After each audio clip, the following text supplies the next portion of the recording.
action. C'est bon, ça tourne. Raiffeisen sont venus vers nous en demandant de faire des contenus pour promouvoir le sociétariat. Choisir toutes les dates, c'était un petit casse-tête parce qu'on était quand même plus d'une trentaine sur chaque tournage.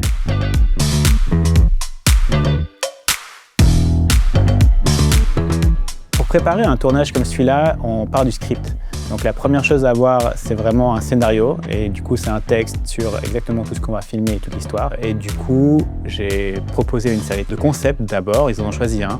Et après qu'on a développé autour d'une histoire d'amour entre deux personnes, mais qui ne marche pas parce que l'un est sociétaire et l'autre pas. Donc celui qui n'est pas est toujours un peu en retard ou rate. Et quand les deux deviennent sociétaires, ils se rencontrent.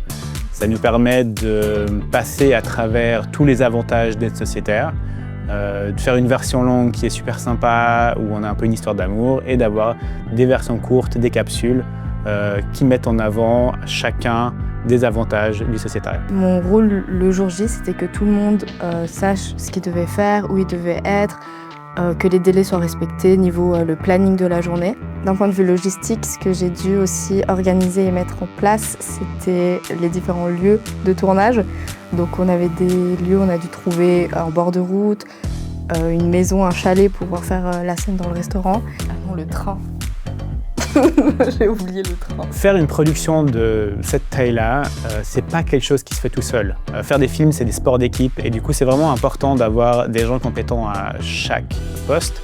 Et c'est ce qu'on avait là. Et on peut vite perdre du temps, surtout qu'il y a une bonne ambiance, c'était l'été, on se déplaçait, on était dehors.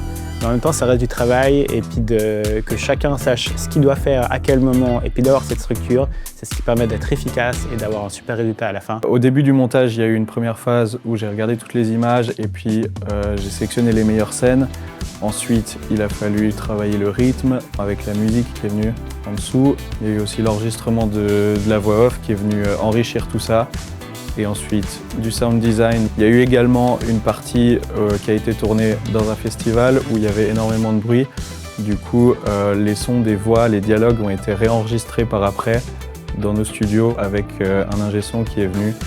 Et puis là, on a fait comme une sorte de doublage. Et en dernier, il y a eu le motion design. Mon rôle dans ce projet, c'était d'être motion designer.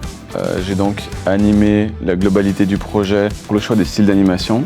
Suite aux discussions qu'on a pu avoir avec Raiffeisen, on s'est dirigé vers une piste pop art avec des références telles que Roy Lichtenstein. Et l'idée, c'était de l'utiliser comme outil de narration, comme par exemple le personnage masculin ou bien Mallory Blanc, qui eux ont des éléments d'animation et de motion design autour d'eux pour symboliser qu'ils sont sociétaires, alors que le personnage féminin, lui, qui avant de signer n'est pas sociétaire, n'a pas d'animation autour.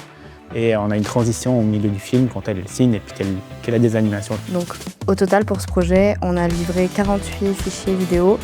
Donc il y a du format horizontal, du format vertical, entre deux, pour que ça convienne à tous les supports, télé, web et cinéma. Et d'ailleurs, bravo à toute l'équipe, tout le monde a été super sur ce projet. C'était la grande classe et je suis très fier du résultat.